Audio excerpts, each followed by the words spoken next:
Okay, Chair, we're now streaming live on YouTube. I'll hand the meeting over to yourself. Good evening, everybody, and welcome to East Devon District Council's Cabinet meeting for the 8th of September 2021. I am your Chair, Councillor Paul Arnott, and I'd like to welcome anybody watching this meeting via live streaming. Following an extraordinary meeting of Council on the 26th of July, I'd like to remind members and any members of the public attending or watching that the Council has delegated much of the decision taking to senior officers for a short period of time to the 17th of January 2022 due to concerns around COVID. Consequently, this will be a consultative meeting only, in which we'll adhere as much as possible to procedural rules in the Constitution. However, where the meeting would have normally decided a matter, it will now legally make recommendation to the senior officer. The officer will then take that recommendation into account when making their decision. Members, can I remind you, code of conduct applies. Please don't interrupt. Please turn telephones off or have them on silent. If we lose connection, we'll try to get back within 15 minutes, and if not, we'll reconvene at a later date, and details of that will be on our website, where you can also find the agenda for tonight. We'll now start the meeting by doing a roll call of Cabinet Committee members here present. Thank you, Chair. Councillor Arnott. Present, Amanda, thank you. Councillor Hayward.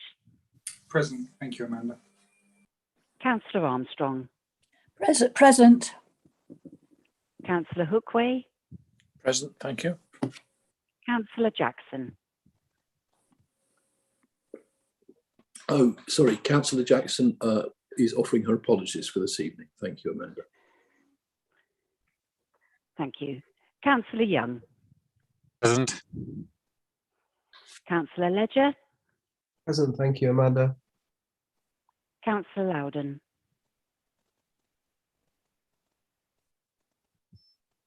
Councillor Rickson. Present. And Councillor Rowland. Present, thanks, Amanda. Okay, I can confirm we're quorate tonight, Chair. Thank you very much indeed for that, Amanda. We now go to agenda item 1, known technically as public speaking. It was very enjoyable last week to have the Member of Public, Councillor Gazzard, coming in, asking any question as a member of the public, presumably. And tonight, our guest star is Councillor Paul Miller, regarding, I believe, Exmouth Town Hall. Over to you, please, Member of Public Miller. Thanks, Leader. Exmouth Town Hall remains closed to the public, and neither residents nor members have had an update since Councillor Gazzard's speech last week. This week, I've had 2 representations from residents in my ward who would have really benefited from the town hall being open. Exeter City Council's offices are open to the public, and I'm unaware of any district council in the region, let alone the county, whose offices remain closed to the public for housing issues. With the rise in evictions and consequent increasing housing need, now is surely the time to make immediate plans to reopen Exmouth Town Hall, where our housing officers work, so we can reach all of our residents who may be in need and for whatever reason need emergency support.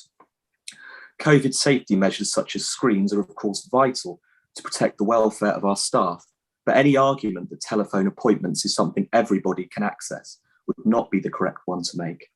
One of the 2 residents told me that they were redirected to Honiton if they did want to meet an officer face-to-face, which is what Councillor Gazzard said last week. If this is true, for a town of over 30,000 people with high levels of deprivation relative to other areas of the district, I don't think this is acceptable, and I believe it undermines the spirit of our poverty strategy. In emergencies, speaking to somebody face-to-face relieves stress that a resident may be facing from potential eviction proceedings from a private landlord, for example. I would like the Cabinet, in particular the portfolio holder, the relevant one, to communicate with residents and members about whether there are or aren't any immediate plans to reopen Exmouth Town Hall to provide a limited but very important face-to-face service to residents whose situation warrants that kind of service. Thank you.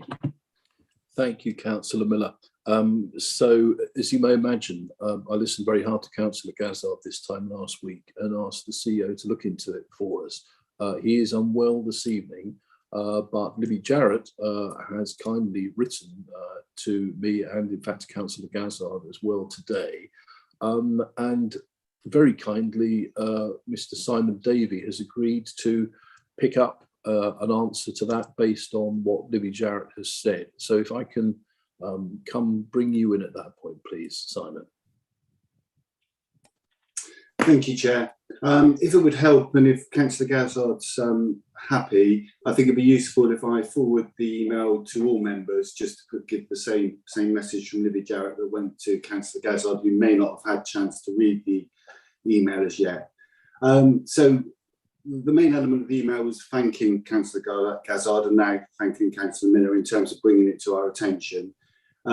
We obviously have some communication issues which we're working on and have already sort of implemented in terms of clearer signposting for customers, but also a clear message out to our staff that Exmouth, we can do and will do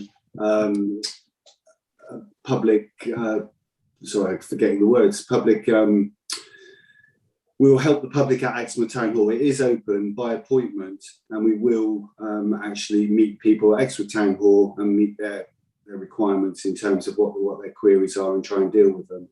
What we're finding is a big advantage in terms of appointment system or making appointments is we can make sure that we can actually help those individuals with the appropriate advice and appropriate officer at the time. So, and we've always had the town hall open for that purpose as well as Honiton. So I'm not sure, we've obviously put the wrong message out or some staff misunderstood, but that is definitely there. We're reiterating it to our staff who deal with the public. We're also dealing with the comms side to make sure we get that message out to the public in terms of what our interim arrangements are. And we're monitoring the situation quite closely because until councillors have raised this with us, in discussions with the town clerk, also the registrar, we were unaware of any issues. And we would like in the email that's gone back to Councillor Gazzard, if you could give us any particular in terms of names of the customers involved, we can then follow that up on a one-to-one basis and make sure we are helping them. Because I think Councillor Gazzard also said that we haven't returned calls, so we do want to look at those. But we will get more information out to members, to the public as well, and just reiterate that we will do appointments at the town hall and wouldn't want people, and it's not part of our customer service, to have people travel from Exmouth to Honiton. So just make that clear. Thank you, Chair. Okay, thank you very much indeed for that, Simon. I think that's a very good idea. If the text of what Libby has written today can be forwarded to all members, that's a help. And thank you very much to both Councillor Gazzard and Councillor Miller for raising and then reiterating this matter. And I can imagine how urgent it feels if you bowl up there with an urgent problem and you feel you've either been misdirected to Honiton or you simply can't get in at all. But I think our officers are on it. So thank you very much for that. Right, we are now going to go. That was, I think, the only public speaker for this evening. So let us now go to agenda item 2, the minutes of the previous meeting. If anybody has a comment of the minutes of the 28th of July 2021, please raise your electronic hand. If no hands are raised, I'll take this as an indication that the minutes are agreed. I see no hands, and therefore the minutes of the previous meeting are recommended to be agreed. Apologies, Amanda, please, and apologies to you that Sarah Jackson came through very late. So that's the first one we know we've got. Yes, thank you, Chair. And I also have an apology from Councillor Denise Bickley. Thank you very much indeed. Right, Cabinet now. Amanda will lead us through declarations of interest. Amanda, please. Councillor Arnott, None that I'm aware of at this stage, thank you. Councillor Hayward, None, thank you. Councillor Armstrong, None. Councillor Hookway, None, thank you. Councillor Young, None, thank you. Councillor Ledger, None that I'm aware of. Thank you, Amanda. Councillor Rixon, None, thank you. Councillor Rowland. None, thanks, Amanda. Okay, thank you, Chair. Thank you, Amanda, very much for that. Agenda item 5 is late items on matters of urgency, and we have none this evening. Agenda item 6, confidential or exempt items. Again, there are none recommended to be dealt with in this way. Agenda item 7, the forward plan. Are members happy to recommend the forward plan for approval? I think, Henry, we can take that NEMCOM, can't we? Or do I need to ask for Cabinet to vote on that? Oh, sorry, you can do it the usual way. If there's nobody voting against, then that's Okay. fine. Anybody in Cabinet have any violent objection to the forward plan or wish to comment on it? No, in which case, thank you very much. Those are approved. Agenda item 8, the Strata Joint Scrutiny Committee of the 12th of July 2021. Are members happy to note this item? Again, looking for any flailing marigolds, as Councillor Thomas calls them. Always amuses me. No, nothing there. Okay, agenda item 9, the minutes of the Recycling and Waste Partnership Board of the 14th of July 2021. There are 3 minutes that have recommendations to Cabinet on the agenda, page 14.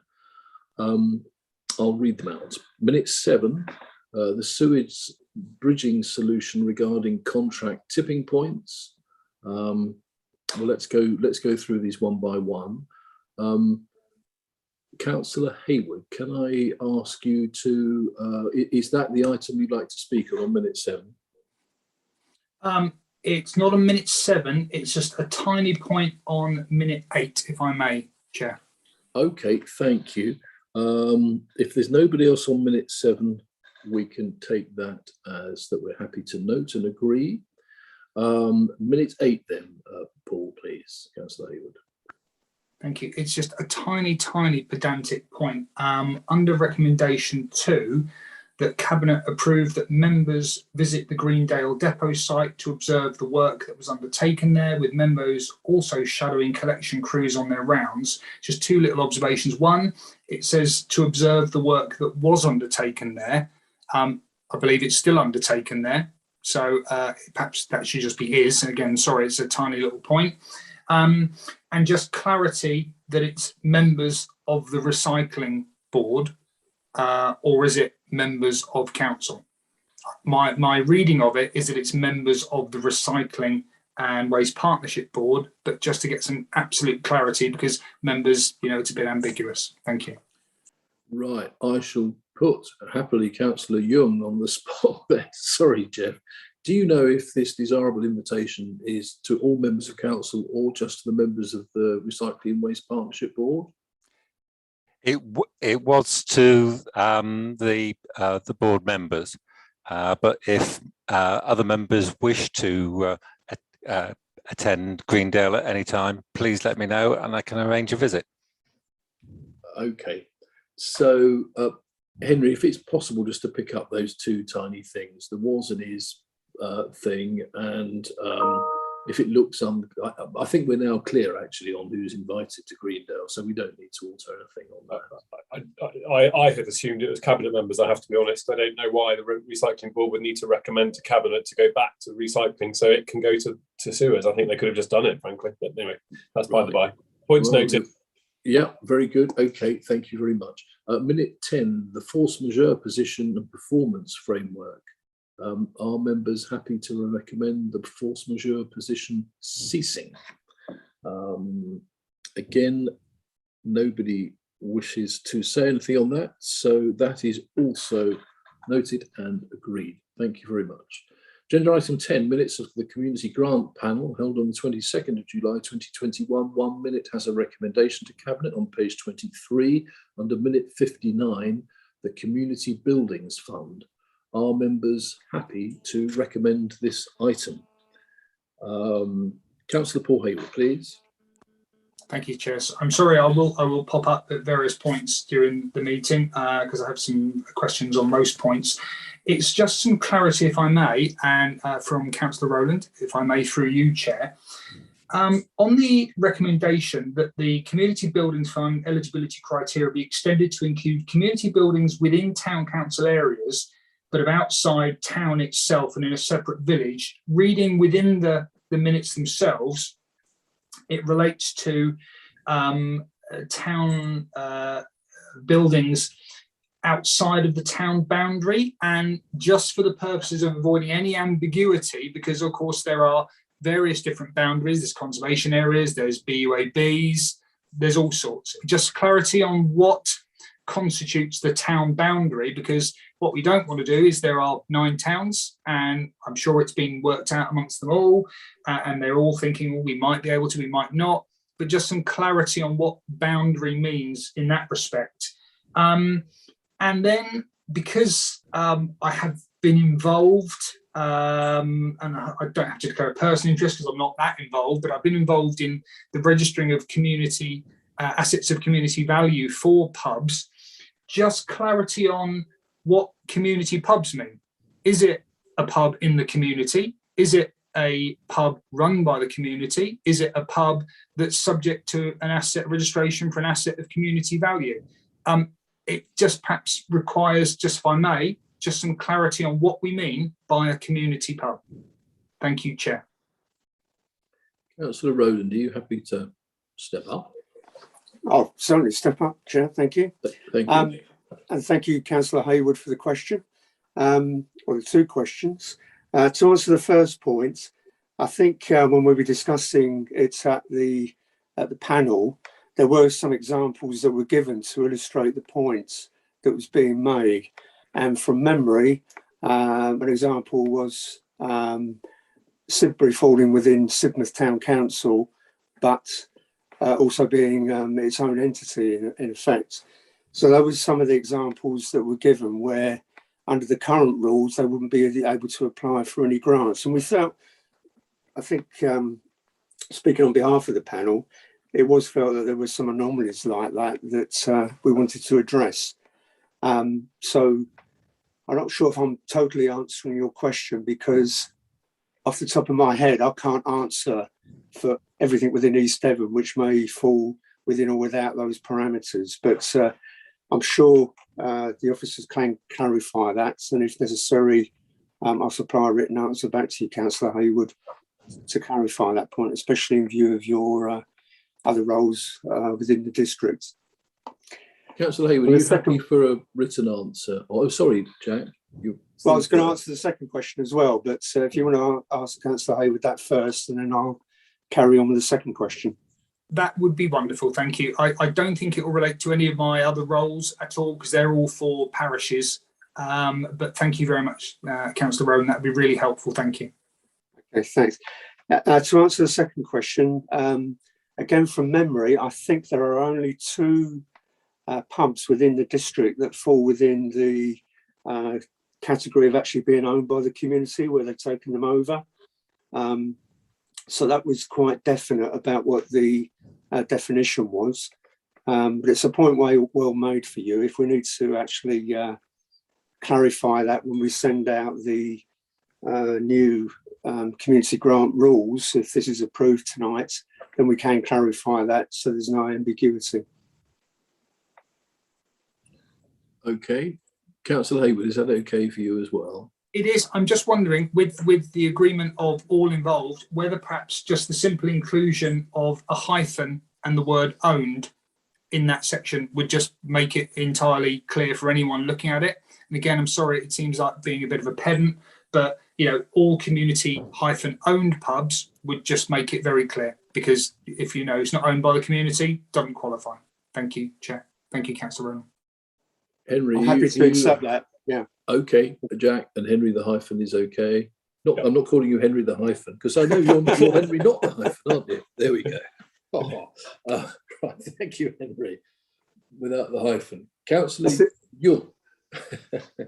Yeah, just to clarify on community pubs, I think most pubs are community pubs in villages, but if they're registered as a community pub, they're registered as a community asset, and they're listed in the East Devon on the East Devon website as community asset pubs. I think if you said that, then that would be quite clear. Councillor Hayward? No, we're happy with the hyphen. Okay, thank you very much, Jeff. Councillor Dean as well. Right, in which case we are, let's just go back to what we should be doing. So with that, nobody else seems to have any problems with those minutes, so we're happy to recommend this item. Thank you. Right, agenda item 11, the minutes of the consultative meeting of Asset Management Forum held on the 27th of July 2021. 1 minute has a recommendation on page 26. Minute 62, request for budget from Asset Maintenance Reserve. Are members happy to recommend this item? Please wave a hand if not. Otherwise, you are happy. So thank you very much. That goes on then as a recommendation from us. Agenda item 12, the minutes of the consultative meeting of scrutiny held on the 29th of July 2021.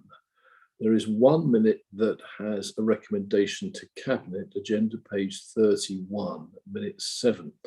Now, I've had a discussion about this with Councillor Sarah Jackson, whose portfolio this sits in today, and she's unwell this evening. She would have wanted to be here to have a discussion with this. Since that recommendation, she hasn't had an opportunity to discuss this with any officers. Henry, I'm minded to defer this one until the next Cabinet. Is that okay? So that we can, there's some quite sort of, significant stuff in there. So can we hold that over? Yeah, you can agree that no recommendations required tonight, so that's fine. Okay. All right. Cabinet, are you happy to go along with that one? Okay, thank you very much indeed. In which case, we don't make any recommendations on that. But if it could be noted, Henry, please, that happy to revisit it at the next Cabinet meeting in October. Thank you. Right, agenda item 13, the Financial Monitoring Report 2021-22 for the month 4th of July 2021. We have a report from our Finance Manager, John Symes. Over to you, please, John. Thank you, Chair. Yes, the monitoring report gives an update to the end of July, so month 4. And it's just a combination of the work undertaken by the accountancy team along with relevant budget holders.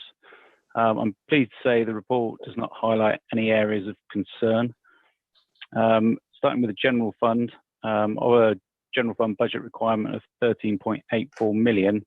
At month 4, we are predicting a £229,000 adverse variance for the year. However, this is within the adopted range for the general fund balance, so no action is required at this stage. The report also includes a summary of the newly created budgets and also the remaining unallocated sum from the grant funding from government. The sum that was received was the 1.316 million.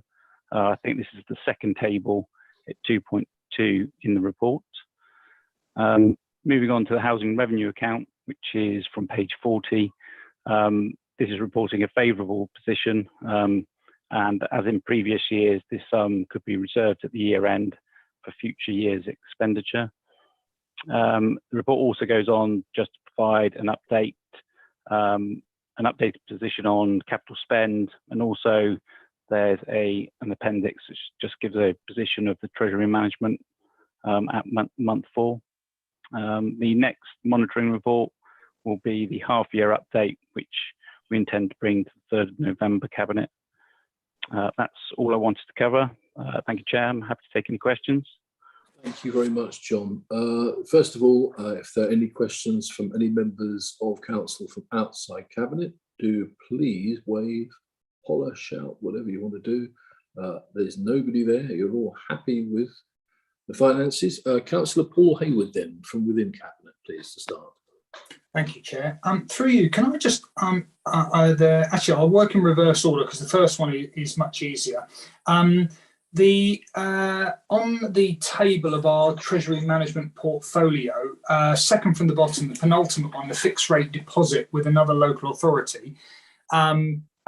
Just as a general question, how do we as a council, a local authority, judge the financial security of another local authority before we lodge a sum of money with them? I mean, I'm sorry, it might seem a very naive question, but obviously, there have been issues around the UK, and just for peace of mind, really. Thank you. I thought that was a simple question, Councillor Hayward. John, this is you head to the heart of the British Constitution, I think, but good luck, off you go. Thank you, Chair. Yeah, so in terms of that borrowing, it's always within the parameters set with the strategy that comes to Cabinet and Council every year. So first and foremost, it's within what's agreed, but we also sort of take advice from our Treasury advisors. So they will give us a list. So they would have looked at those particular issues, and they will give us a list of those that we can deposit money with. So yeah, so it's then it's just a case of timing of availability of other councils wanting to borrow that money. So, thank you very much indeed. Yeah. So, go on, Paul. So I was just going to say, so we haven't got the investments with Croydon Council or Northampton or anywhere else. We're all sort of gold standard councils. As is with, yeah, good. Councillor Hayward. Thank you. Well, obviously, I'm delighted, as we all are, that the Bank of Reykjavik. I'm sure they've put their house in order now. Nothing against the Bank of Reykjavik, lovely place. It's just again a question, and arguably I should know the answer, but I'll ask it. And I just think it's a stupid question. The issue of the HRA balance, which we have the adopted range, and we acknowledge it's being very close to 5 million. I can see here the reasons for that, but I suppose the question is just seeking assurance that the additional monies, we all of us as member, we have seen social media, we've had phone calls about repairs and things that aren't quite right, and I really reassurance that our taxpayers, the residents of East Devon, would much rather our housing stock is tip-top condition and repaired than have £5 million in the HRA. So it's just clarity that we are well above our top end of that range, and that we have a programme through our contractors to use that money to actually, spend. And I appreciate a lot of it's been stopped by COVID, unless I'm, misreading the report. And I know there's issues with material acquisition. I hear that every day through different channels. But just some reassurance, really, Chair, that we're not. I know we're not hoarding money. But if an outsider read that, they'd think, hold on, you've got £5 billion in that account, and my gate's hanging off or whatever. Thank you. Right, another curveball there, John. Thank you, Chair. John Gordon may know a lot more detail than me, but my understanding is that, yeah, absolutely, but it's not a case of hoarding money. It is a case of those works are in process. Things like the housing stock survey will obviously lead to a very may lead to a very long list of works. So those funds will certainly go towards that. I think, yes, thank you very much for that, John, your suggestion. John Golding, are you happy to come in, please, with 30 seconds just on that one as well? Yeah, thank you, Chair. It's appreciated. Councillor Hayward did partially answer his own question. He's right. The COVID position has interrupted some of our works, what we call our programme works, which is generally upgrading of kitchens, bathrooms, those sorts of things. And we're trying to put that back on track as quickly as we can. There are some interruptions with materials that's affecting our door programme, for example, some of which are Brexit related. but we will catch up with that and attempt to deliver that, because it's not in our interest to have excessive balances when we know that there are works to be undertaken to tenants' homes. And I think, as John just mentioned, we are undertaking a stock condition survey, which inevitably identifies a number of catch-up repairs, those tenants that perhaps don't report their repairs. So there'll no doubt be a backlog there that we will need to spend some of that money that's gone into reserve. So we can reassure it's ring-fenced for tenants and will be spent on tenants in due course. Thank you. Thank you, John, very much. Councillor Hayward, anything more at all? No, Chair, Okay. that's wonderful to hear that. Thank you. Thank you very much. If there are no other questions, then I'd like to remove the report from the chair, and can I invite members to vote in favour or against recommending approval of the report in the traditional green tick, red cross, etc. way. Sorry, Chair, before you do that, just to be clear, do you need to be making a recommendation, or are you happy just to acknowledge with no further recommendation required? It doesn't seem to be any further recommendation required. I've skipped that, haven't I, Henry? That's all right. I don't think we quite got through it. That's fine. Yeah, Just okay. saves us So the report. are we okay to move on to the vote now then? Yeah, thank you. Right, how's that looking, Amanda or Debbie? That's 8 votes Yeah, in favour Chair. of the recommendation, Chair. Oh, Councillor Armstrong, sorry. I can't see the top of my screen, so I'm not sure. I think I've voted, but I'm not sure. Is it there? Sorry. It isn't, but you're not the only one who's having problems. Let me try again. Sorry. It's Okay. not there, Megan, but if you now were to you vote, are. yes, There that's now. now you. Yeah, I just Yeah, can't well see there it. now. Yeah, thank you. yeah. Okay. So Don't that's feel bad. unanimous, Chair. Can I Yeah. apologise, Chair, as well, because my screen goes black because I have to look at my papers on the same Yes. equipment. So that's No- why no I'm apologies. not always there. Yeah. My iPad has started giving random thumbs up at people at inappropriate moments. So, who knows what's going on? It just makes it more Okay. fun, doesn't it? Right. Thank you. Thank you very much. We now go on to agenda item 14, the Home Safeguard contract with PPP Night Owl. And we have a report on this from our strategic lead for housing, health and environment, John Golding, please. Thank you, Chair. Hopefully straightforward report.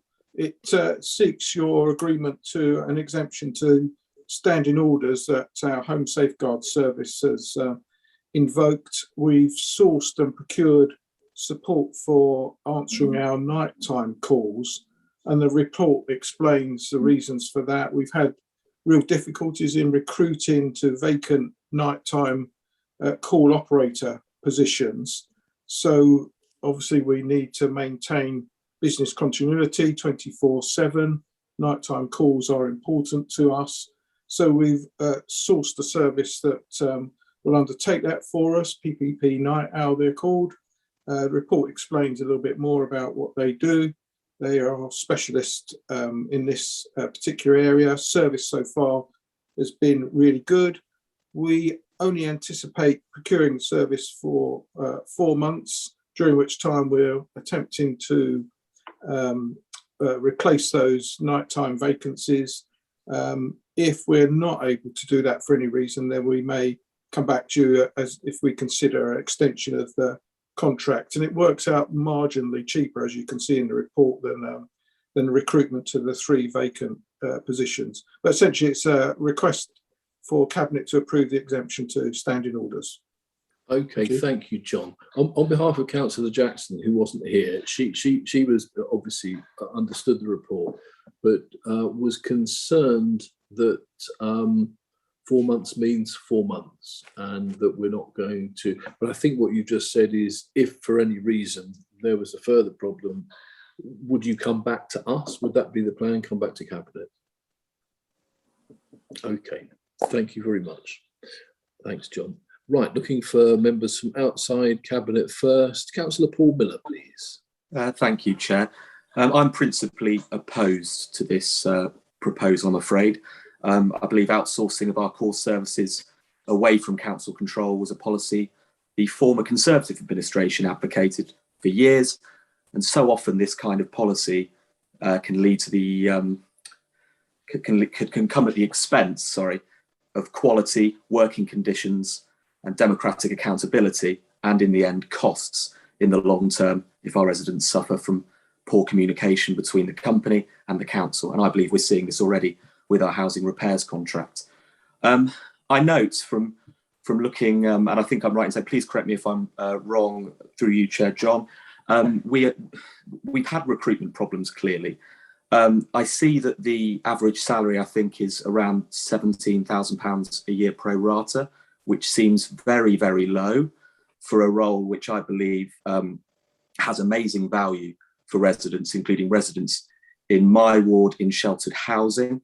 In my view, we should be paying more, and that is why we are not getting those people. So if we are going to recruit again, I would suggest, and I would implore Cabinet to go down this route, to look at what are we offering people to do this role. I think we should be offering more. And I'm afraid to say the core argument about saving money is not one that I subscribe to. The savings are negligible. We're talking £4,000 over 4 months. And I feel, I just don't think it should be about money at all. It's about quality of service. And I really hope the Cabinet look at this very carefully before going down this route at all. And I do note in the report, sorry, to end on this, that that there is a suggestion in the report that this could be done as a permanent thing. And I'm really concerned about that. I really am. So I really hope Cabinet think very carefully about, and I think we need to also reflect on how it got to this stage personally, with repeated recruitment attempts failing. Thank you very much, Chair. Thank you, Councillor Miller. From the perspective of the leader, much of what you say, you won't be surprised to know I agree with. I do not like, as a principle, the idea of outsourcing. I particularly don't like it when it is something that so obviously has an associated social value. It's about real contact with the community. I hope you've just heard the reassurance that Mr. Golding gave me, that if after this effectively emergency period, after 4 months, there's an ongoing problem, that comes back to Cabinet. This must not be the thin end of the wedge, and that is agreed as well. However, I hope you're sympathetic to the idea that there is a recruitment crisis across every aspect of this council's work. Now, the question is that particular to this council, and is that to do with wages and salaries paid, or is it to do with the national crisis in councils recruiting employees across the piece? All of these things to be taken into consideration. But thank you very much for that. Coming to Councillor Steve Gazzard next, please. Thank you, Chair. Well, I have to say that I would like to endorse what my colleague Paul Miller has said, and I accept what you've said, Leader, in response. But this is such a vital area that our residents rely on, and I do have grave concerns about outsourcing it. But I take the assurance that John has said that it's for an interim 4 months. But I do think that we need, as we did, I think, with Suez, we need to look at the rate of pay that we are paying these people. And I would agree with your comments that I don't think it's just a local problem. It's a national problem, and nationally this has got to be addressed. These people and other people in the public sector do a fantastic job, and they're just not getting the reward they deserve.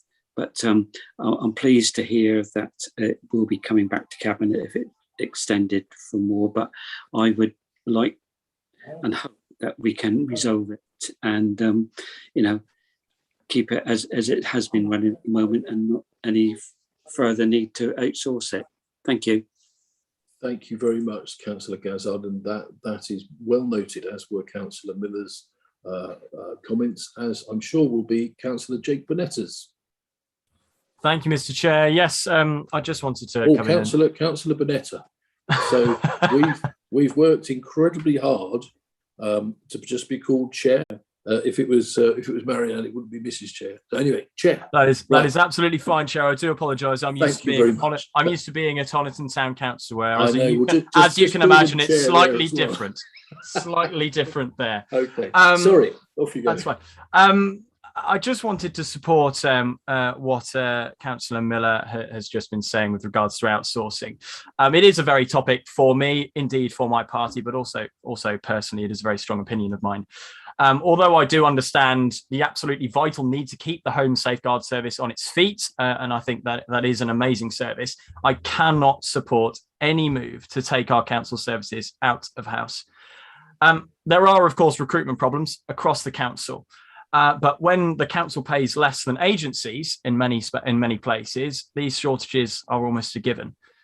When looking at the report in preparation for this meeting, obviously I saw that this move will cost the council 18k for 4 months, with Night Owl taking 4 nights per week as per the report, which will work out as about approximately 50 nights across the length of the contract. That costs approximately £350 per night. Why are we proposing paying an agency such a high amount of money when we are only proposing 17.4k per year for in-house staff? The problem is more systematic than this. We cannot expect our own staff to take lower salaries than agency workers, and this is everywhere across the council in all aspects. On top of this, therefore, I see the cost savings of £4,164 annually, minimal at best, especially when we could be investing in our own services instead of losing council money through profit-making businesses. We serve the people of East Devon and must put their money where our mouth is. Investing in our own services with better pay and better conditions is so much more valuable than outsourcing potentially permanently, which is a massive problem in itself. Therefore, I am entirely opposed to this outsourcing. And as I say, I agree with what Councillor Miller said just now. Thank you very much. Thank you, Councillor Bonetta. I might bring John back in a minute, but a genuine, sincere question would be, as of today, if what John is saying is that without this, we're not going to be able to provide this service at all, what would you suggest be done today as a decision?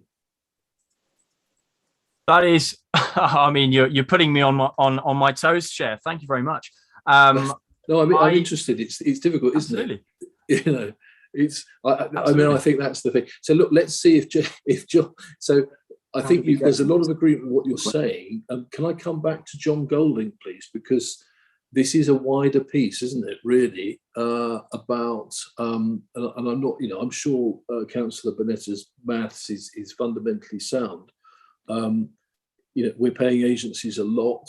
Would it be easier to recruit? And I'm sure you've heard that question many times over, John. Yeah, thank you, Chair. So just so I make clear, this is not our preference, but this is equally, it's not a proposal. This is a service that is in place at the moment because of an emergency measure. We want to recruit to these posts, and I'm getting Cabinet's views loud and clear on that. We'll make every attempt to recruit to those posts, but we've put this service in place so that we can maintain the service that many of our vulnerable elderly council tenants and residents rely on in many cases. So it's been a kind of emergency measure. In terms of the salary, I think those salaries that are quoted in the report, they're not full-time salaries, they're the rotas that our staff undertake. And I'm pretty sure that they have come within the range of the increases that we, Cabinet, in fact, agreed some weeks ago. So there will have been an uplift on that. And there is further work, as you've agreed through your personnel committee, to look at salaries in due course. So I'll give my commitment is that we run this service in-house. We've got no desire to externalise it. but we do need to populate a rota that's 24/7, and that's a difficulty that we've had, and that's why we've resorted to this particular service for this 4-month period. Thank you. Thank you very much, John. I think just while I'm looking at the recommendations, can I just suggest, just to have in mind, a recommendation 3, that we bring this matter back to Cabinet in February 2022. Just recommendation 3, just so that we're across that. Thank you, John, and thank you, Jake, Councillor Bonetta, very much indeed. Right, that is all from outside Cabinet, I believe. So, Councillor Marianne Rickson, please. Thank you, Chair. I would like to say that I do sympathise with the comments that have been made, and that they have been well made, and I'm sure understood by us as a committee. We would all like to see more secure jobs in our district rather than temporary jobs, but it does make it clear in the report that this is a statutory service, and so I don't think we have any option. While there is a gap in the service, we have to fill it in order to sustain the service for people who rely upon us. And so this is why I think we are caught in a cleft stick, and this is the only option available at the moment. Thank you, Marianne. Councillor Rickson, that's a very valuable point. Statutory service is statutory service, absolutely right. Now, bringing in Councillor John Loudon, who, John, can we take the opportunity to ask you if you have any declarations of interest at this stage as well, just before we get cracking? No, the only interest is in the meeting, Chair. Thank you. Apologies for being late. I mucked up my calendar. There we go. No right, I want to address this in 2 parts, and I didn't think I was going to have to speak. So first of all, yes, I sympathise with the comments made about outsourcing. I've spent 40 years at work challenging that.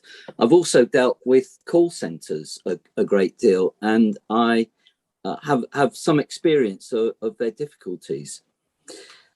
It seems to me that we're spending a lot of our time at the moment, and other employers are doing the same, talking and anguishing about not being able to recruit. And it's not just about not being able to recruit, it's not being able to recruit the right people for the right jobs. You know, it's often relatively easy to put a bum on the seat. That's not necessarily helpful. Our alternative to what is being proposed, I would guess, would be to go out and to, I take it as a given that we're trying desperately hard to recruit permanent employees. I get that. But the alternative has got to be the usual option, which I really don't favour, and that's going out and getting individual employees coming in as individual agency employees under our management. That is not, for me, the right answer. I would much rather, in a short term, give it to an organisation to deliver themselves, and if they've got the experience, then that gives me a degree of reassurance. We're talking here short term. The other bit is the issue of what we pay people, and I have every sympathy with trying to maximise what we give people. John Golding has talked about the report that went to Personnel Committee last week before, which I was very much in favour of. It talks there about review of salaries. We've already taken steps to deal with grades 1 to 5 in a cabinet discussion, 6 weeks or so ago, 2 months, something like that. This is all about trying to make ourselves more competitive. However, as long as we want to stay in the national pay bargaining system, then we will be having to deal with jobs and evaluate them through the job evaluation scheme and apply that to the set salary scales. And we have to work around that. So this report has my support. Thank you, Councillor Loudon, and your experience is hugely valued in this. Thank you very much for that. Councillor Paul Hayward, please. Thank you, Chair. I'm very grateful to the comments made by Councillor Miller and Councillor Bonetta and Councillor Gazzard, and I empathise entirely, and I share your reluctance to outsource anything. I really do. You know, I'm of an era when, you know, waste collection was all in-house, and it's a different era, I know. But firstly, through you, I'd just like to acknowledge the points made in this report, in the background and elsewhere, and thank all those officers of the council who stepped up to fill the breach, because having worked nights and then having to do things during the day, it is incredibly wearing. And where they have done both, and I quite acknowledge in some cases they can't work the next day because they are on call. And it's not, you can just, you know, be half there and doze off. You've got to be alert the whole time. So through you, Chair, I'd like to thank them for what they've done. Yes, so taking on board what's said, I reluctantly agree that this is the way forward for a temporary option, but subject to, and these are the key points I've jotted down, that, and you've covered this under recommendation 3, the defined 4-month duration, and then it comes back in. That we continue to reassess why we've been unsuccessful in recruiting, covering the point that was just made by the last speaker.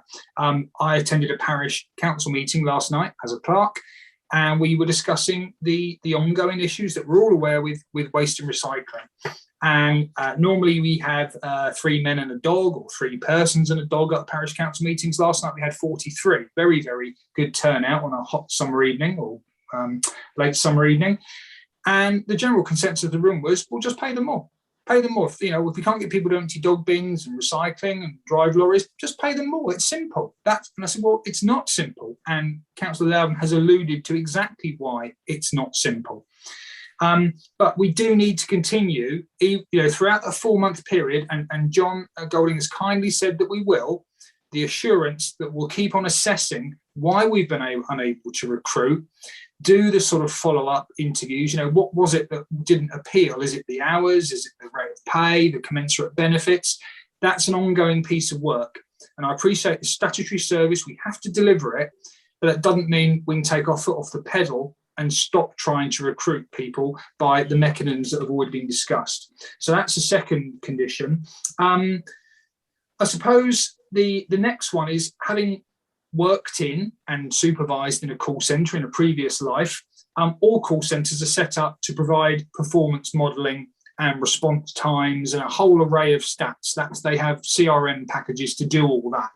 So I'd like to think that if we enter into a contract with this organisation, that we seek those reports on a daily, weekly, monthly basis, because that will give us assurance that even though we've done our due diligence, that they are actually performing at the standard we would expect. I think that's just fair and an equitable and reasonable thing to ask them for.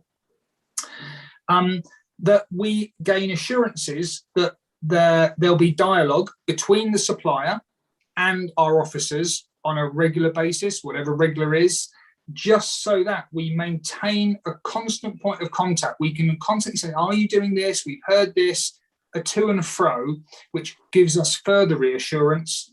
And the final one, I'm not sure if this is even possible within the contract, and I guess they're an established company and they set their own terms to a degree, whether that for an initial probationary period, the first week, first month, I'm not sure, I'll have to refer to John Golding on this, is that we know who has called them, we get that feedback from them, that we as a council then ring up those individuals, not to try and catch the contractor out, but just to say, we'd like your feedback.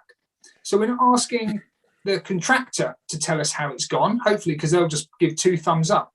But for that initial period, just when we're settling in and bedding it in, we acknowledge we're doing it for 4 months. It's a short-term measure to get us over a stopgap, but just allow us to make some random calls to callers who called, you know, for whatever reason, and just say, how did you find the service? Have you called us in the past? How does it compare with when you called us when we were doing it? And it's just all of those little tiny reassurances that you can say, that's not unreasonable for us to ask, that actually gives us all reassurance. Because if you do it at the tail end after 4 months, well, let's do a sit-down review. Everything was fine. you've lost that opportunity. And it's not, I don't want it to be onerous and overbearing, because you don't want them to say, look, we're fed up with you staring over our shoulders when we're doing our job, and you wouldn't have come to us had you not thought we were proper and correct and professional. But I just think it's fair, because of the nature of this contract. It's so personal, it's so important to people that they know at 2 o'clock in the morning, if something goes wrong, they can pick up the phone and it be answered in a timely, quick fashion, and they'll get resolution. That peace of mind, and Councillor Bonetta and Councillor Miller alluded to it, that is priceless. That is utterly priceless. And almost the financial element, I know John has to provide it, we have to have financial, almost the finance for me in this plays much second fiddle to the reassurance that our tenants know that the service won't diminish in any way, and that it's simply a stopgap to get us to the next point. Thank you very much, Chair. I'm reluctantly happy to support this proposal, subject to the additional recommendation you suggested, and just hopefully some assurance that we can do a bit more, and we can pry a bit more, but in a proper way. Sorry, I'm rambling now, Chair. Thank you. Okay, thanks, Councillor Hayward. I don't think we want to turn that into a recommendation, but I mean, John, like Golding, the question is about being proactive in seeking feedback from the people who we're providing the service to. Is that difficult? Is that possible, or what do you think? It's entirely possible. Yes, we got visibility on what PPP Night Owl are doing in terms of they're using our system, access to our system. We use the same system as them, so we got KPIs, call answering stats, all those sorts of things. We often phone out to our customers anyway in Home Safeguard. I can make sure, we might be doing it already, but I can make sure that Councillor Hayward's suggestion is picked up, that we particularly do a proactive piece around the satisfaction of people that are using the service at night when our own staff are not manning the system for this 4-month period. Thank you, John, very much for that. Okay, so committee, we've got 3 more speakers. We still have a fair number of items to go, so if I can ask you please to keep it reasonably short, I'll be very grateful. Thank you. Councillor Megan Armstrong, please. Thank you, Chair. Yeah, I put my hand up, and then earlier on you asked John Golding first, because I was going to say quite a bit of what he'd already said, so I won't repeat that. But I'm glad he did say what he did. And my thoughts from all the comments that have been made, both for and against tonight, is that I think we're actually all singing from the same hymn sheet. I think we all agree that outsourcing is not ideal. But this is an emergency, as John Golding says. And for the time being, this is the way I think we have to go. It's a vital service, it's a statutory service, and I agree with much of what has been said. We have to look at the salaries and so on are being looked at by the Personnel Committee. So I'm sure that can be looked into as well, and the reasons why we aren't getting people to do this job. But I think as Councillor Hayward has already stated, it's not an easy job. Working nights and have to be on the ball all the time, and you just never know what you're going to be faced with next. So I just hope that Cabinet will go with this, and we've got all those cautions in place to have it reviewed in 4 months and see where we are then. But John, I'm sure, has taken on board everything that everybody has said. And, as soon, hopefully we can get back to the status quo and have our own people employed and, happy people employed. And so that's all I want to say, really. I just want to endorse everything that John said. But I also want to endorse quite a bit of what's already been said, because, as I say, I think we all believe the same things, really. It's just the way of doing it. But we have to go ahead with this for the time being, I think. So thank you very much. Thank you, Councillor Armstrong. Absolutely sensible words. I suppose I was just thinking technically, I may have said this myself.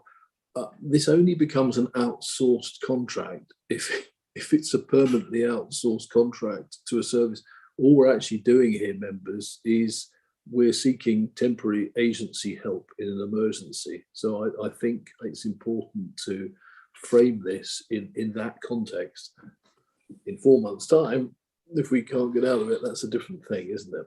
But thank you so everybody for that as well. Right, Nick Hookway and then Jack Rowland. Nick, please, Councillor Hookway. Thank you, Chair. I'm going to throw another spanner in the works here. I agree with everything that's been said, but this is the tip of the iceberg here. Parliament was discussing social care and extending national insurance to cover it. Reports on the BBC said, yes, that will help, providing the staff available. And that is the long and the short of it. None of this will be provided unless there's staff.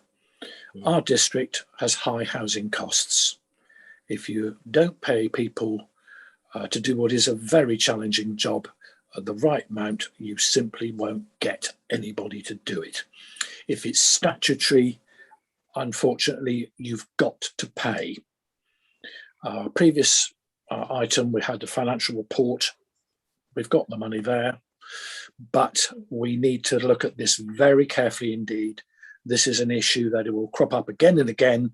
So when we look at it in 4 months' time, I think we must look at it at a macro level. We must understand exactly the iceberg that's heading our way so that we can be proactive and try to get good people and pay them a salary that is going to be attractive.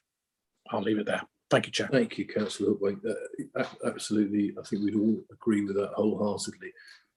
Personally, I'm absolutely delighted that we now have this personnel committee in place. This council has never had that before, and it's an opportunity to air these matters even further as well. And the point about what has to be paid is as you say, it's a national one, and it's critical we address that and soon. Councillor Jack Rowland, and then, well, actually, can I come back to John Golding and then let Jack round it off? Councillor Rowland, please. Sorry, I thought you were inviting John to speak then, but you want to? I'll follow. Yeah, no, sorry, I changed my mind. First sentence, like a great football manager, Jack. Anyway, sorry, Jack, go on. Okay, anybody that knows me well enough knows that I am totally opposed to public services being outsourced. But as John Golding has emphasised, we do have an emergency here and it is a short-term fix. I'd like to just mention as well about working in a call centre. When I first moved down to this district for family reasons, having spent 30 years in the financial services industry, I had a change of career. I ended up working in a call centre in Exeter. But after about a fairly short time, I ended up being the operations manager of a government-led call centre. So I'm very well aware of all the statistics that can be available that monitors what happens. So I'd like to think that on a regular basis, and I'm sure John has already got this in hand, that we will find out about call waiting times, calls that have been abandoned, but most importantly, the quality of those calls, because if the third party in question is training their staff correctly, they should already be having steps taken to know the quality that they're expecting about how those calls are handled. I expect that to be reported back when we receive the more mundane, if I can put it that way, statistics about call waiting times and call abandoned, etc., and how long calls took. So on balance, and I do appreciate everything that's been said about the concern about perhaps this is the thin end of the wedge. I will support this recommendation. Okay, thank you. John Golding, do you want to come back at all on any of that? Just briefly, Chair, I've taken that all on board, and I'm sure a number of my colleagues are listening in this evening. And just in terms of context, just wanted to emphasise that there is a reference in paragraph 1.2 to the efforts that we've undertaken to avoid outsourcing in this temporary way.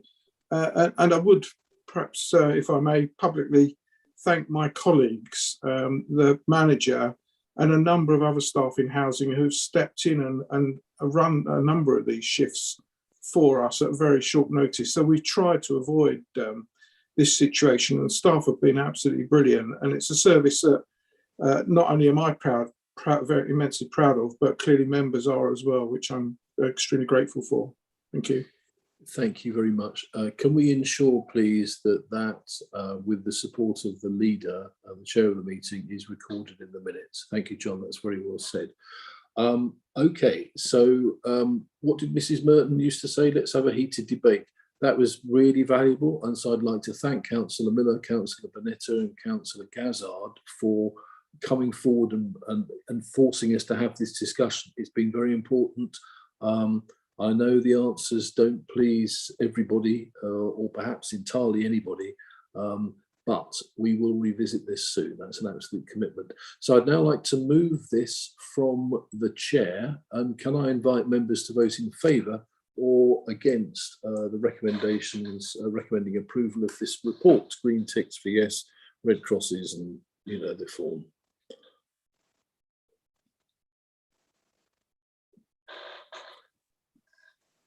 How are we looking, Amanda? That's a unanimous vote in favour, Chair. Thank you very much indeed. We now move on to agenda item 15, the Beer Community Land Trust refinancing of development loan. And we have a report here from our strategic lead for finance, Simon Davey. Over to you, please, Simon.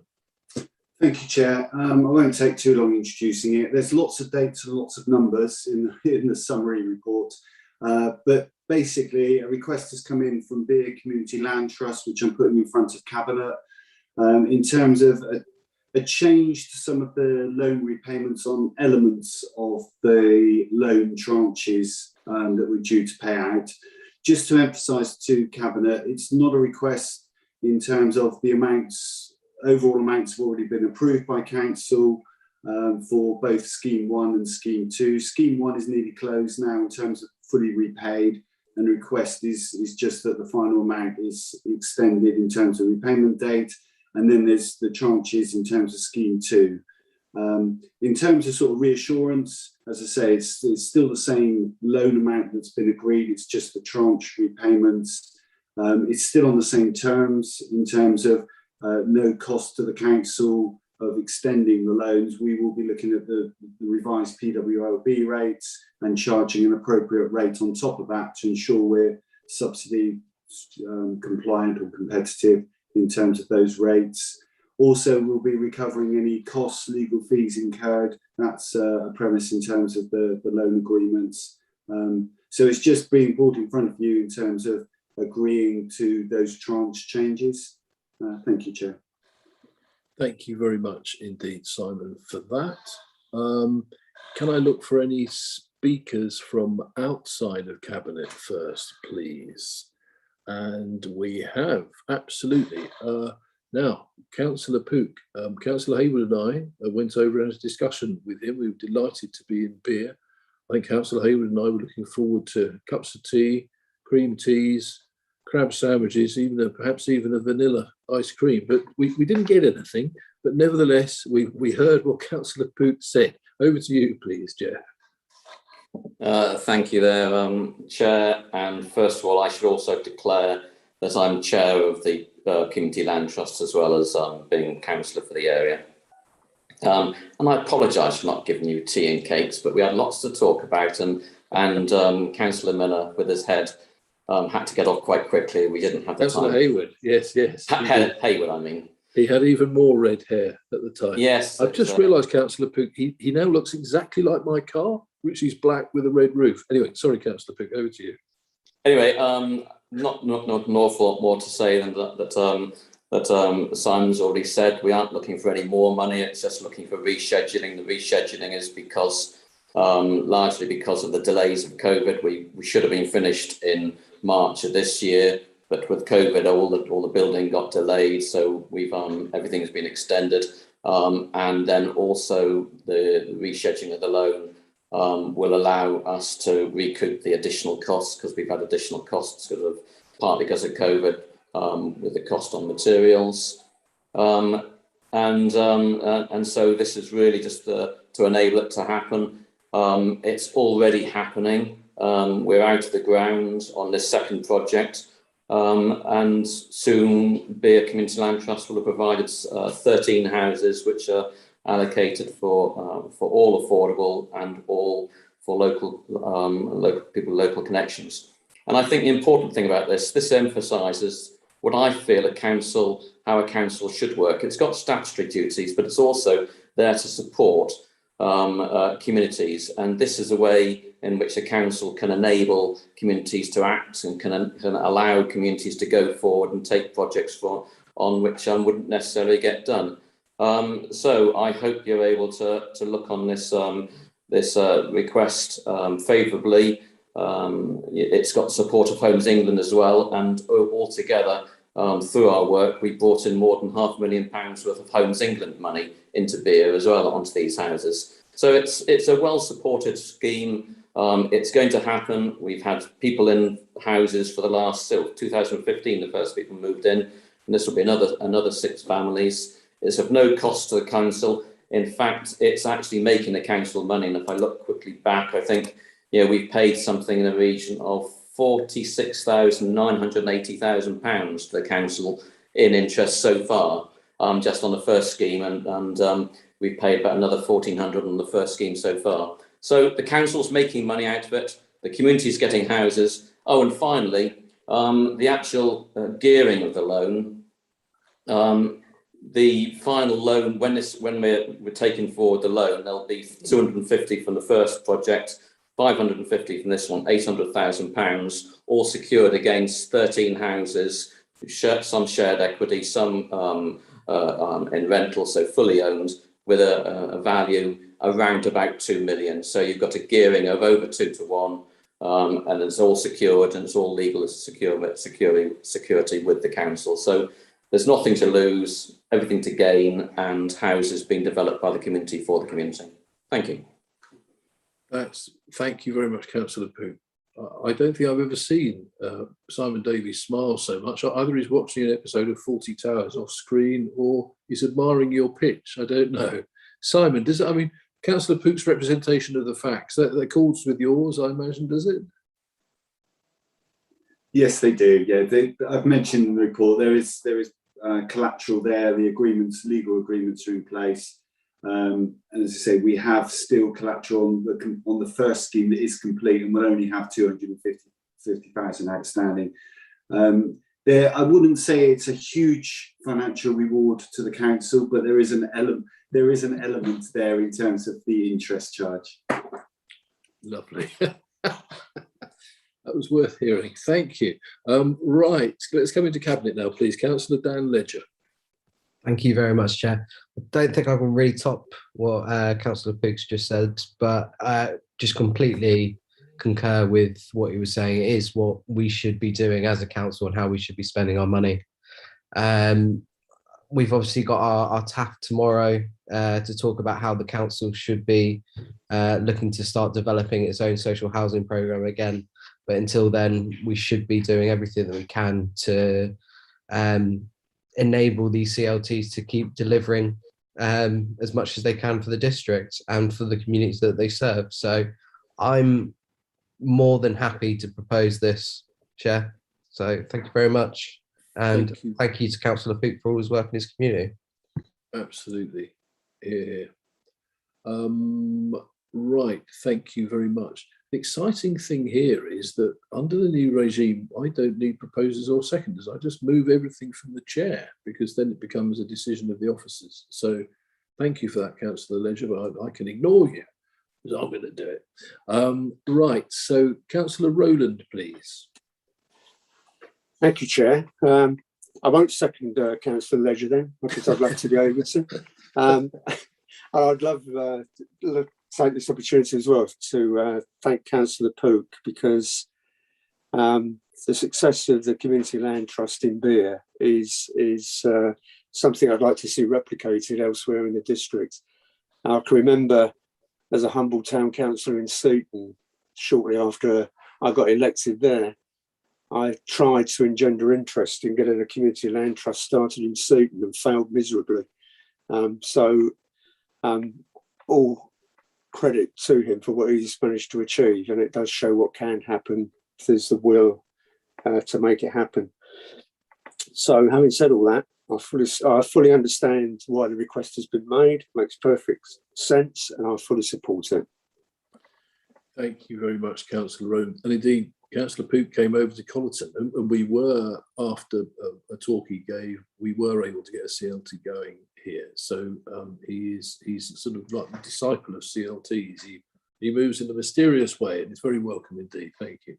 Councillor Paul Hayward, please. Thank you, Chair. Two previous speakers have pretty much said everything I was going to do in crossing things out. Credit where credit is due to the Land Trust. I don't want to embarrass Councillor Pook, but 13 houses have been delivered. The District Council has been able to facilitate that. It does highlight, actually, and Simon will be well aware, that there are many differences between principal authorities, naturally, and smaller authorities. And one of the things that a town and parish can't do is onward lend. We can't take money from the Public Works Loan Board, add a margin and lend it on. If only we could, perhaps we'd all be doing it. But it's great to see that the District Council has been able to do it. We're fully secured, our position's clear, and we've made a modicum of interest benefit. And thank you very much to the Land Trust for adding to the District Council's coffers, although I'm sure there's some officer time will need to be taken off that. But yes, so Chair, thank you very much indeed. Applaud everything that's been said, and congratulations to the Land Trust for what they've done. Absolutely. We're assured, as we both know, Paul, that no money has been wasted on cups of tea, crab sandwiches or ice creams in beer, even though that's what you expect when you go to beer. Right, I'd like to move this report from the Chair, please. Can I now invite members to vote in favour or against recommending approval of the report? Thank you.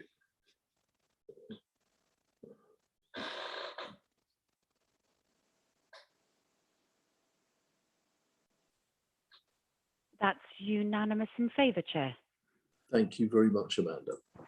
And thank you. If I could just say then, on behalf of Beer Community Land Trust, thank you very much for that.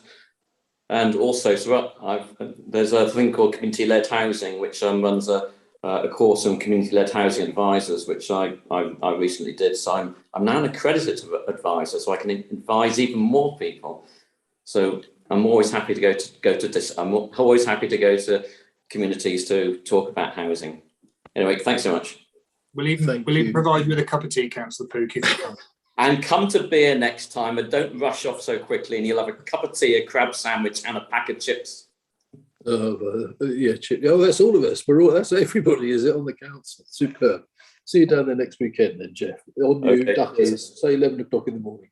Right, okay. Agenda item 16, the Innovation and Resilience Fund, policy in terms of reference.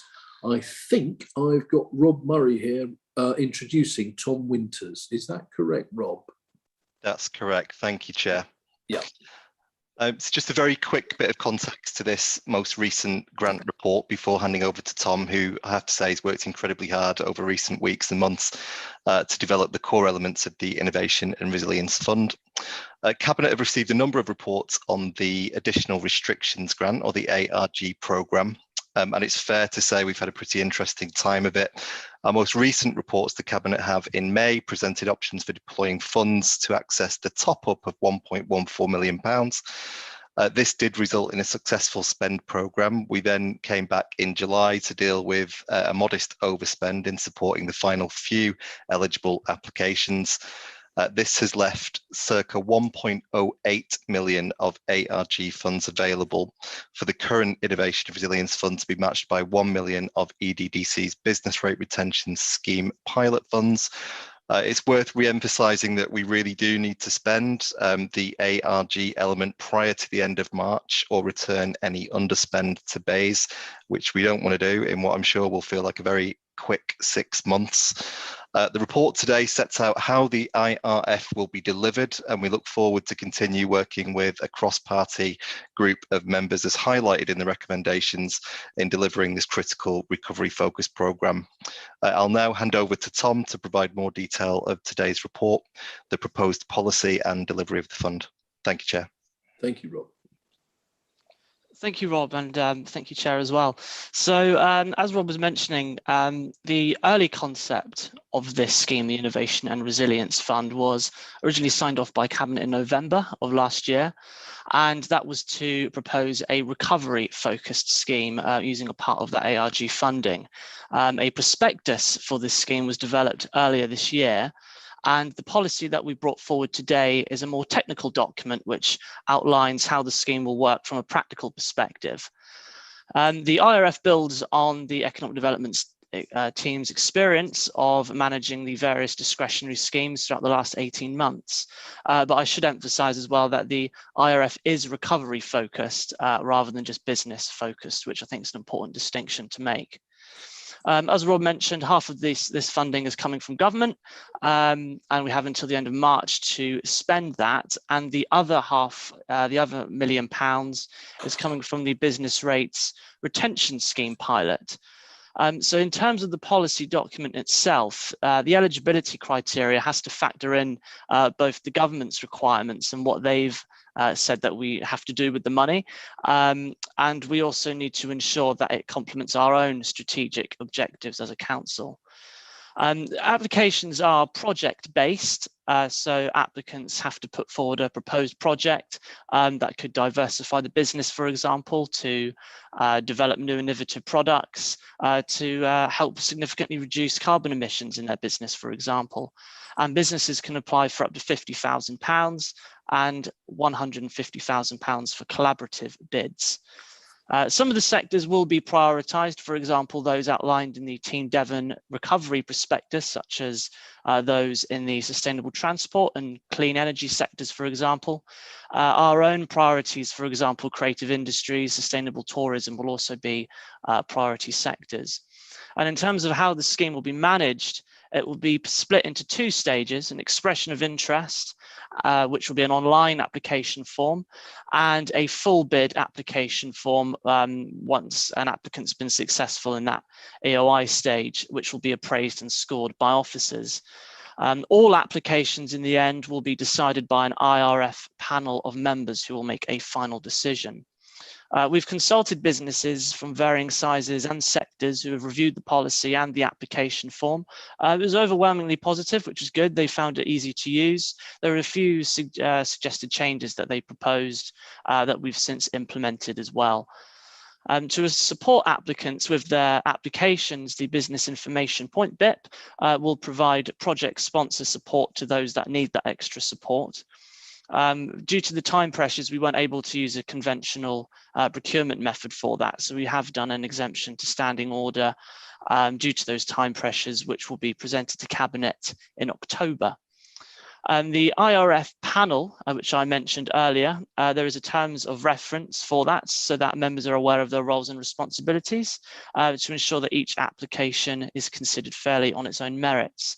And we've recommended the same cross-party balance as the ARG panel, which focused on special case applications over the last 18 months. And it gives parties and other groups an opportunity to choose new members as well. If approved today, the scheme should be hopefully launched next week, hopefully early next week, and will be running for until the point where we either use up all of our allocation or until the end of March when we have to meet that spend deadline. Thank you very much, and me and Rob are happy to answer any questions. Thank you. Thank you very much, Tom. Thank you, Rob, and thank you to Councillor Hayward, and thank you to all the officers who've been involved in this extraordinary scheme since the beginning of COVID with its various acronyms. It's been a masterly piece of work, so thank you very much for that. Can I come out then, please, to see if there are any questions from outside of Cabinet? Yes, Councillor, no, there aren't. So I've got a round of applause from Councillor Eleanor Rylance. But Councillor Paul Hayward then, please.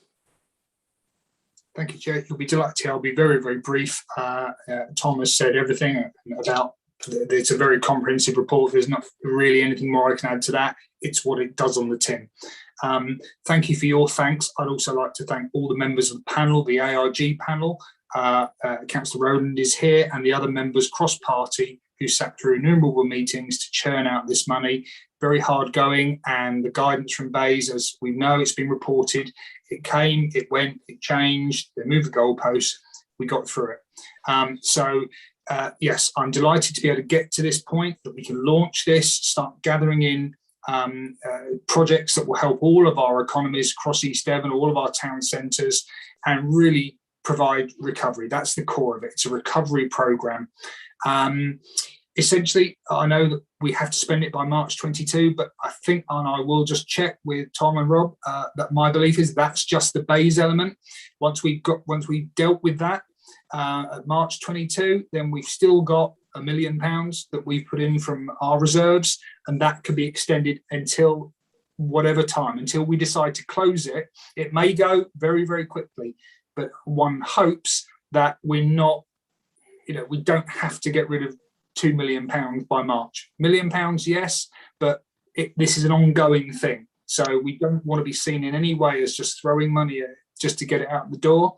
But we want targeted, well thought out bids and projects. And I'm very grateful that, and I appreciate we had to go it via the unconventional way, but we have a very good team who will give us some support. So applause to all the officers, particularly Tom and Rob and everyone involved. I can't thank them enough, Chair. And I'm delighted to be chairing the panel and welcome the nominations from the other groups for their members. Thank you. Thank you, Councillor Hayward. And I did this once before. I forgot to thank Councillor Rowland on exactly this similar item a couple of months ago. So thank you, Councillor Rowland, as well, which tees me up nicely. Oh, who's next? Councillor Rowland. You just felt you had to say that, didn't you, Chair? Oh, but I thought I'd get a moan otherwise. Me moaning? Never, never.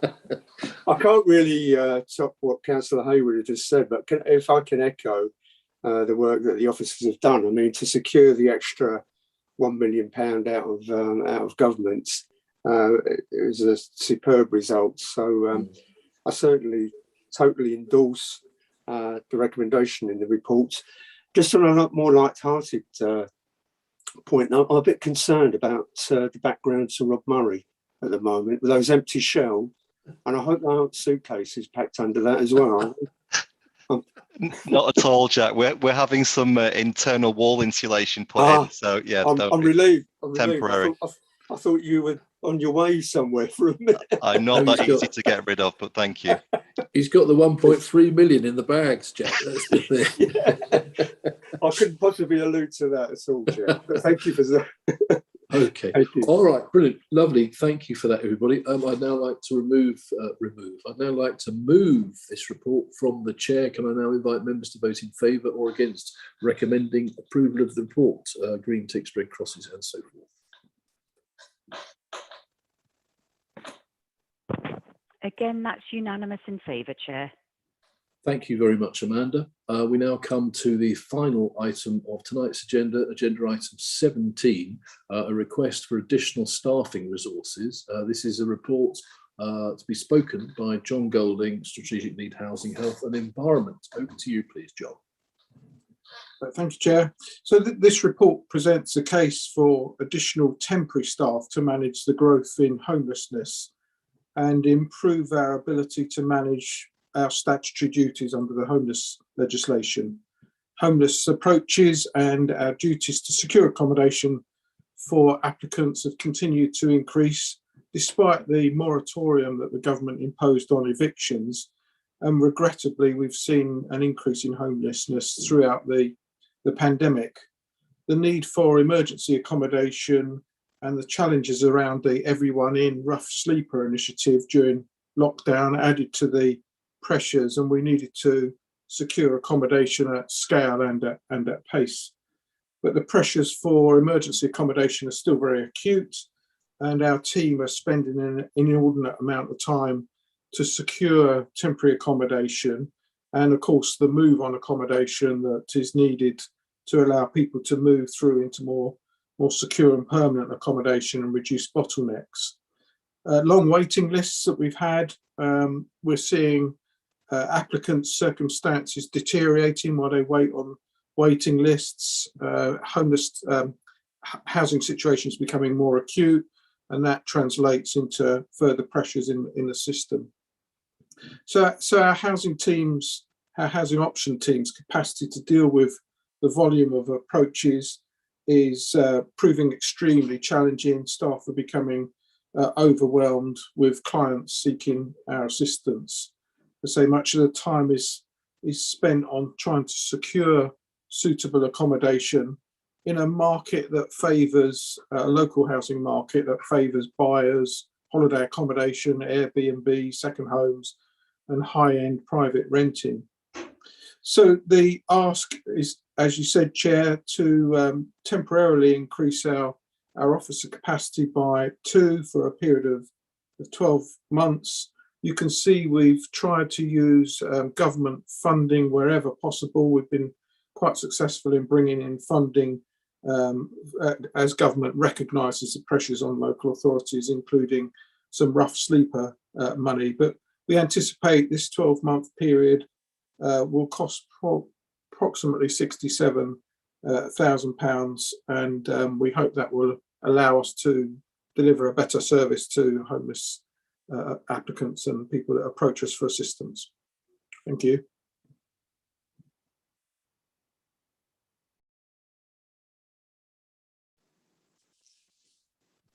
You're on mute, Chair. Thank you, John. Thank you, John Golding. Great report. Thank you very much. Over to Councillor Steve Gazzard, please. Thank you, Chair.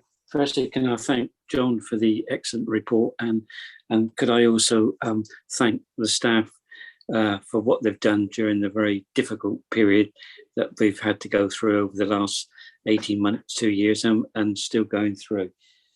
I really hope that Cabinet will support this request tonight, because the situation is not going to go away. And as John has alluded to, there are various reasons why it's going to be even more difficult for people to find houses, especially in the public sector. Landlords are charging whatever they feel is what they consider to be the going rate for accommodation. And already in my lovely town of Exmouth, we've already seen an increase in people that are already starting to be sleeping in our empty shop doorways at night time already. So the problem is reoccurring, and I just say I hope Cabinet will get right behind this and endorse the request. Thank you.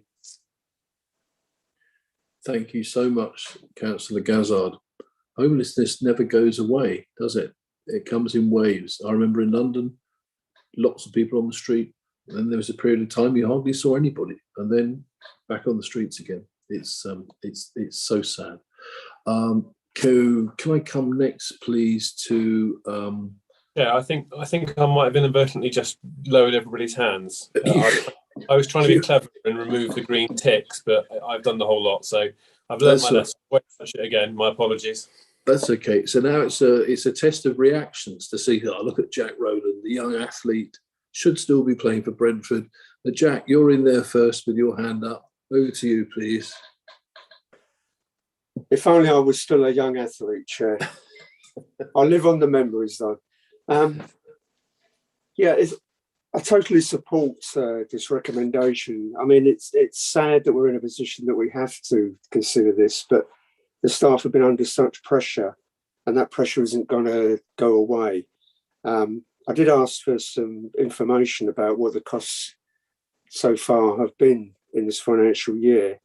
And during the first 5 months, it's already cost £146,000 to provide emergency accommodation. And when you consider what the costs were for the whole of last year at £400,000, I wouldn't be surprised at all to see the costs this year match or exceed that.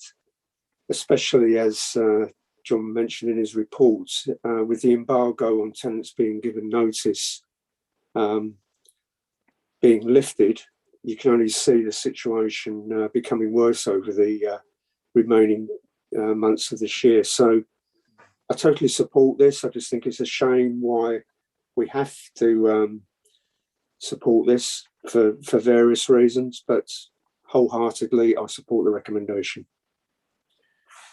Thank you very much, Councillor Rowland. Can I come to Simon Davey next, please? Thank you, Chair. It's just for clarity in terms of the finance, because I'm not sure it's that clear in the report reading it through. It's quite right the request comes to committee requesting a budget of the 68,000. The report talks about additional funding that we've received in terms of support grants for administration of homelessness. So looking at our budget and comparing it to what the grants we've actually got in now, there is actually 80,000 additional funding that we've received over and above that's in the budget that was set. So that helps in terms of there's a request here for 68,000 and there is additional funding that's been identified that can meet that cost. Thank you very much for that extra clarification, Simon. That's much appreciated. Thank you. Councillor John Nowden, please. Thank you, Chair. First of all, I absolutely support the request as in the report. And having said that, I hope John Golding will bear with me. I'm just going to be slightly inward looking and a bit nerdy and prosaic. And I'm looking at para 2.2. And in this, we're talking about we bid and we get money from MHLCG, and we have done over the last 3 years, and that then allows us to fund for fixed term contracts, ongoing fixed term contracts, if I've understood that correctly. I understand why we do that. My anxiety here is that we have had fixed term contracts for such a long period of time.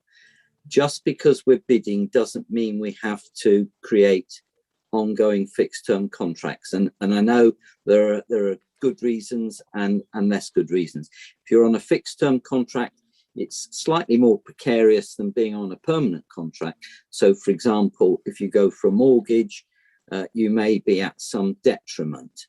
So if it hasn't been considered, I would ask John and the team to look at particularly these 4 existing fixed term contracts, because if my employment law memory is correct, that if you are on a rolling contract and it is for the same reason, the same job role, after 4 years you become permanent anyway. So it seems to me this is a timely opportunity to think about, for us to think about how we might look at structuring those longer term fixed term jobs. I recognise it's not an easy thing, but I just put it out there. Just it's something and nothing perhaps, but just caught my eye. Thank you very much, John. John Golding, are you happy to note that for moving forward as discussions continue? Yeah, will do, Chair. Thank you very much indeed for that. Thank you, Councillor Loudon. Councillor Megan Armstrong, please, Megan, and I know you care about football as much as anybody else. Just a reminder, the Poland game kicks off in 7 minutes, so you've got up to 6 minutes, Megan. Yeah, but I'm not bothered because it's not Leicester. It's well, only I mean, anyway, on you go. Anyway, let's carry on. Yeah, thank you. Thank you for reminding us of that. I'm sure everybody else wants to watch it. Yeah, I just want to say that I've been well aware of the issues in the housing options team for a long time now, and I just really can't, as some of us have already said, it's a shame that we're having to go down this road, but the lifting of the restriction, the embargo being lifted on the notice from private landlords is causing horrendous problems. And just to clarify that when we talk about homeless, it's not necessarily street homeless. There are some street homeless, But a lot of the homeless we're talking about are homeless people, families who may not seem as if they're homeless, but actually they are, because they're living in temporary accommodation, and they're just hidden from public view often. So yeah, I just want to reiterate a lot of what's already been said, but something that I've been aware of for a long, long time. And there are no easy fixes to this. There are no easy fixes, but we'll keep trying as best we can in different ways. So thank you for all the support that people have given so far in the debate. And thank you, Megan, and yeah, thank you for all your work in this portfolio in this area. I know you and John work very closely on this. It's very much appreciated. Thank you very much. Yeah, thank you. Okay. We have a final speaker, Councillor Dan Ledger. Thanks very much, Chair. Completely support everything that's written in the report. Sorry, apologies. It's okay.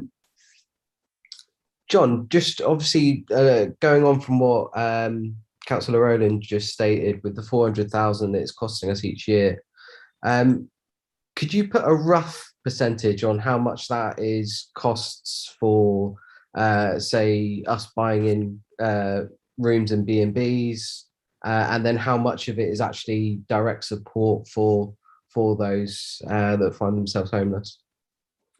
John and Simon, if you haven't got those details to hand, I'm sure Councillor Ledger would happily get an email from you to confirm that. Unless you know off the tip of your tongue. Yeah, I think rather than guess, that would be preferable, Chair. Yeah, okay, lovely. Thank you, Councillor Ledger, for that. Right, so I'd now like to move this report from the Chair. Can I now invite members to vote in favour or against recommending approval of the report? Green ticks, red crosses, etc.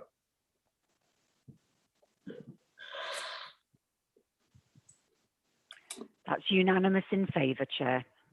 Thank you very much, Amanda. Thank you, officers. Thank you, members, for a very interesting, constructive meeting, which is now brought to an end. And I'd like to thank everyone for taking part. Good night.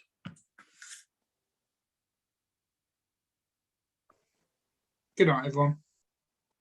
Good night, Paul. Bye, everyone.